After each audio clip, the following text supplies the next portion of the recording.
Hello, Sini ഫയലിന്റെ പുതിയൊരു എപ്പിസോഡിലേക്ക് എല്ലാവർക്കും സ്വാഗതം. മലയാളികൾ ഏറെ നാളായി കാത്തിരുന്ന ഒരു സിനിമയാണ് ആടുജീവിതം. ആ കാത്തിരിപ്പിന് ഏറെക്കുറെ 16 വർഷത്തെ ദൈർഘ്യമുണ്ട്. ഈ സിനിമയ്ക്ക് ഇത്രയധികം വാർത്താ പ്രാധാന്യം നൽകുന്നത് 2 കാരണങ്ങൾ കൊണ്ടാണ്.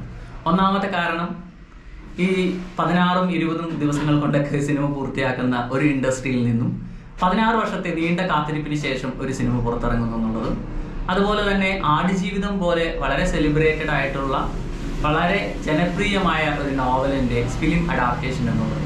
അതുപോലെ ആടുജീവിതം എന്നുള്ള ആ നോവൽ എഴുതിയ അതേ വ്യക്തി തന്നെയാണ് ഇതിലും ഉൾപ്പെട്ടിരിക്കുന്നതെന്നുകൊണ്ടും ആ നജീബ് എന്നുള്ള വ്യക്തി ഈ സിനിമയുടെ പ്രവർത്തനത്തിൽ സഹായിച്ചിട്ടുണ്ടെന്നുള്ളത് ഒരു വിശ്വാസവും ഒക്കെ കൊണ്ടാണ് ഈ സിനിമ നമുക്ക് വളരെ പ്രിയപ്പെട്ടതാകുന്നത്.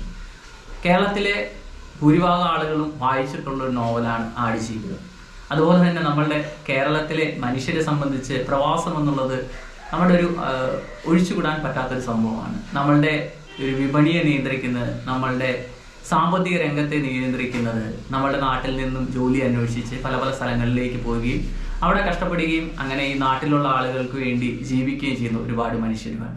അപ്പോൾ അവരുടെ ജീവിതത്തെ തൊട്ടുപോകുന്ന ഒരു സിനിമ അല്ലെങ്കിൽ തൊട്ടുപോകുന്ന ഒരു നോവൽ എന്നുള്ള രീതിയിലാണ് ആടുജീവിതം നമുക്ക് പ്രിയപ്പെട്ടതാകുന്നത്.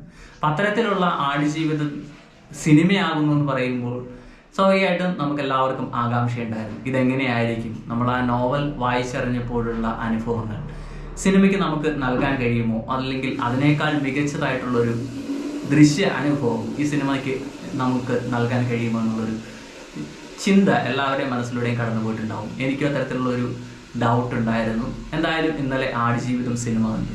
അപ്പോൾ സിനിമയുടെ പ്രധാനപ്പെട്ട പോസിറ്റീവ്സാണ് ആദ്യം പറയാൻ ആഗ്രഹിക്കുന്നത്. മലയാള സിനിമ ഇതുവരെ കണ്ടിട്ടില്ലാത്ത തരത്തിലുള്ള പുതിയൊരു പരീക്ഷണ സിനിമ ആണ് ശരിക്കും പറഞ്ഞാൽ ആടുജീവിതം. ആ പരീക്ഷണത്തിൽ അവർ വിജയിച്ചിട്ടുണ്ട് എന്ന് തന്നെ പറയാം. സാധാരണ സിനിമകൾ കാണാൻ ചെല്ലുമ്പോൾ തിയേറ്ററിൻ്റെ ഇടയിൽ നമുക്കറിയാം പല പല ഡയലോഗുകൾ ഉണ്ടാവും, പല പല ശബ്ദങ്ങൾ ഉണ്ടാവും, നമുക്ക് അല്പം അരോചകമായിട്ടുള്ള ശബ്ദങ്ങളും പ്രശ്നങ്ങളും ഒക്കെ ഉണ്ടാവാറുള്ളതാണ്. പക്ഷേ ഈ സിനിമ തുടങ്ങി അവസാനം വരെ പിൻ ഡ്രോപ്പ് സൈലൻസ് ആയിരുന്നു തിയേറ്ററിൽ ഉണ്ടായിരുന്നത്.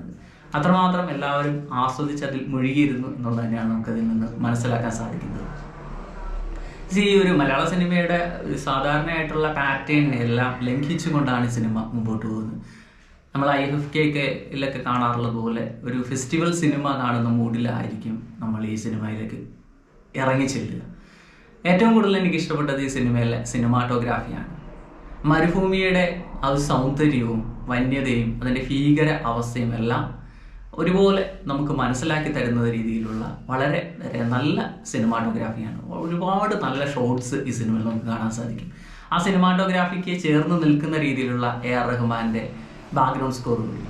ആ ഒരു പെരിയോനെ എന്നുള്ള സോങ് സെപ്പറേറ്റ് ആയിട്ട് കേട്ട് കഴിഞ്ഞപ്പോൾ എനിക്ക് അത്രയ്ക്കൊന്നും ടച്ച് ചെയ്തിട്ടില്ലായിരുന്നു. പക്ഷേ ആ സിനിമയിൽ ആ ഒരു സ്ഥലത്ത് ആ ഒരു സോങ് പ്ലേസ് ചെയ്യുമ്പോൾ അത് ശരിക്കും നമ്മളുടെ മനസ്സിലേക്ക് കടന്നു വരുന്നുണ്ട്, നമ്മളെ ടച്ച് ചെയ്യുന്നുണ്ട്.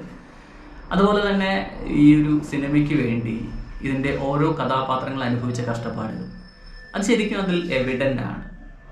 പൃഥ്വിരാജ് എന്നുള്ളൊരു വ്യക്തിക്ക്, ഇത്രയും സ്റ്റാർഡം ഒക്കെ ഉള്ളൊരു വ്യക്തിക്ക് അത്രയൊന്നും കഷ്ടപ്പെട്ട് ഈ സിനിമയ്ക്ക് വേണ്ടി നിൽക്കേണ്ട ആവശ്യമില്ല. അയാളെ സംബന്ധിച്ച് അയാൾ വലിയൊരു റിസ്ക്കാണ് എടുത്തത്.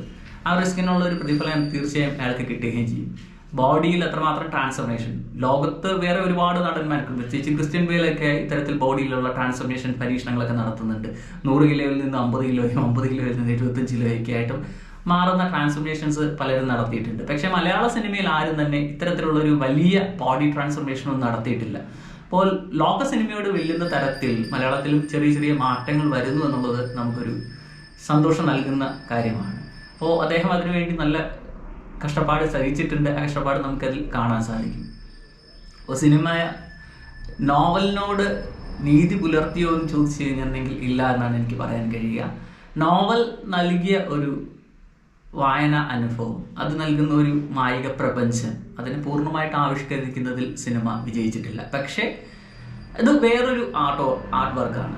നോവലും സിനിമയും രണ്ടാണ്.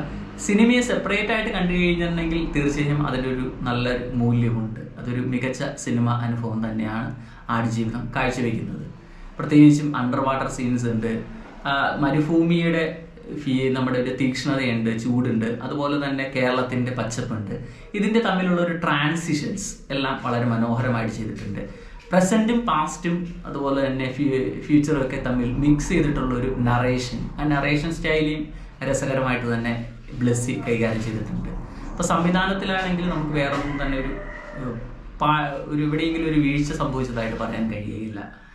പ്രത്യേകിച്ചും പൃഥ്വിരാജിൻ്റെ കൂടെ അഭിനയിച്ച ഹക്കീം എന്ന് പറയുന്ന ആ ക്യാരക്ടർ ചെയ്ത വ്യക്തിയും അതുപോലെ തന്നെ മറ്റേ ആഫ്രിക്കക്കാരൻ്റെ ക്യാരക്ടർ ചെയ്ത വ്യക്തിയും എല്ലാം വളരെ നന്നായിട്ട് തന്നെ ചെയ്തിട്ടുണ്ട്. അതുപോലെ തന്നെ അറബിയായിട്ട് ഉള്ള ക്യാരക്ടർ ചെയ്ത ആളാണെങ്കിൽ നല്ല നമുക്ക് ഭയങ്കര റിയൽ ആണ് എന്ന് തോന്നുന്ന രീതിയിൽ തന്നെ ചെയ്തിട്ടുണ്ട്.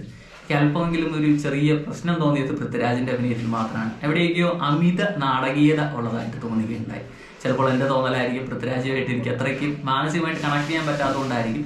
നജീബ് എന്നുള്ളൊരു ക്യാരക്ടറിനെ ഇമോഷണലി പൃഥ്വിരാജിലൂടെ എനിക്ക് കണക്ട് ചെയ്യാൻ അല്പം ബുദ്ധിമുട്ട് വന്നു. അതെൻ്റെ പ്രശ്നമായിരിക്കാം ചിലപ്പോൾ. എന്തോ എവിടേക്കോ ഒരു അമിത നാടകീയത കടന്നു വരുന്നതായിട്ട് തോന്നി. അത്തരം ഒരു അവസ്ഥയിൽ ഒരിക്കലും നമ്മളെ ഉൾപ്പെട്ടിട്ടില്ലാത്തതുകൊണ്ട് തന്നെ ആ അവസ്ഥയിൽ ഒരു മനുഷ്യൻ എങ്ങനെ പെരുമാറും എന്നുള്ള കാര്യത്തിൽ യാതൊരു ധാരണയുമില്ല. അതുകൊണ്ട് തന്നെ ഇങ്ങനെ പറയുന്നത് ശരിയാണോ എന്ന് എനിക്കറിയില്ല. അതാണ് എനിക്ക് അതിൻ്റെ അകത്തൊരു അല്പം ബുദ്ധിമുട്ടായിട്ട് തോന്നിയത്. ബാക്കി എല്ലാ രീതിയിലും മികച്ചൊരു സിനിമ അനുഭവമാണ് ആടുജീവിതം. മെച്ചപ്പെടുത്താൻ വരുന്നു തോന്നിയത് ഈ പൃഥ്വിരാജ് അല്ലാതെ വേറെ ആരെങ്കിലും ചെയ്തിരുന്നെങ്കിൽ ഇത് കുറച്ചുകൂടി മെച്ചപ്പെടുമായിരുന്നു എന്ന് ചോദിച്ചാൽ എനിക്കറിയില്ല. വേറെ ആർക്ക് ചെയ്യാൻ കഴിയാത്ത ഒന്നാണെന്നും എനിക്ക് വിശ്വസിക്കാൻ കഴിയില്ല. മലയാളത്തിലാണെങ്കിലും വേറെ നടന്മാർക്ക് ചെയ്യാൻ സാധിക്കുന്ന ഒന്നാണ്. പക്ഷേ അവരാരും ആ റിസ്ക് എടുക്കാൻ തയ്യാറായില്ല. ആ റിസ്ക് എടുക്കാൻ തയ്യാറായത് പൃഥ്വിരാജാണ്. പ്രത്യേകിച്ചും അക്ഷയ് കുമാറൊക്കെ മറ്റൊരു സിനിമയുടെ ഇതിൻ്റെ ഇടയ്ക്ക് പ്രൊമോഷൻ്റെ ഇടയ്ക്ക് പൃഥ്വിരാജിനോട് ചോദിക്കുന്നുണ്ട്, ചിരിക്കുന്നുണ്ട്, 16 വർഷം ഒരു സിനിമയ്ക്ക് വേണ്ടി ഇൻവെസ്റ്റ് ചെയ്യുമെന്ന് ചോദിച്ച്. അപ്പോൾ അത്ര അവരുടെ കരിയറിൻ്റെ ഒരു 16 വർഷം ഒരു സിനിമയ്ക്ക് വേണ്ടി ഇൻവെസ്റ്റ് ചെയ്യുക എന്ന് വെച്ചാൽ അതൊരു വലിയ കാര്യമാണ്. അപ്പോൾ അത്തരത്തിലുള്ള റിസ്ക് എടുക്കുകയും സ്വന്തം ശരീരത്തെ വെച്ച് പരീക്ഷണം ചെയ്യുകയും ചെയ്ത ഒരു വ്യക്തി എന്നുള്ള നിലയിൽ പൃഥ്വിരാജ് തീർച്ചയായിട്ടും പ്രശംസ അർഹിക്കുന്നുണ്ട്. ഈ സിനിമയുടെ മൊത്തം ക്രൂ പ്രശംസ അർഹിക്കുന്നുണ്ട്. അതിനെ നല്ലൊരു വിഷ്വൽ റൊമാൻസ് ആയിട്ട്, ആ ഒരു പ്രൊഡക്ഷൻ കമ്പനിയുടെ പേര് പോലെ തന്നെ വിഷ്വൽ റൊമാൻസ് ആയിട്ട് തന്നെ നമ്മുടെ മുമ്പിലേക്ക് അവതരിപ്പിച്ചതിൽ അവരെ വളരെ കയ്യടി അർഹിക്കുന്നുണ്ട് നല്ല രീതിയിലുള്ള. അപ്പോൾ ഇത്രയുമൊക്കെയാണ് എനിക്ക് ആടുജീവിതം എന്നുള്ള സിനിമയെക്കുറിച്ച് പറയാനുള്ളത്. നിങ്ങളുടെ അഭിപ്രായങ്ങൾ നിങ്ങളും പങ്കുവയ്ക്കുക. Thank you.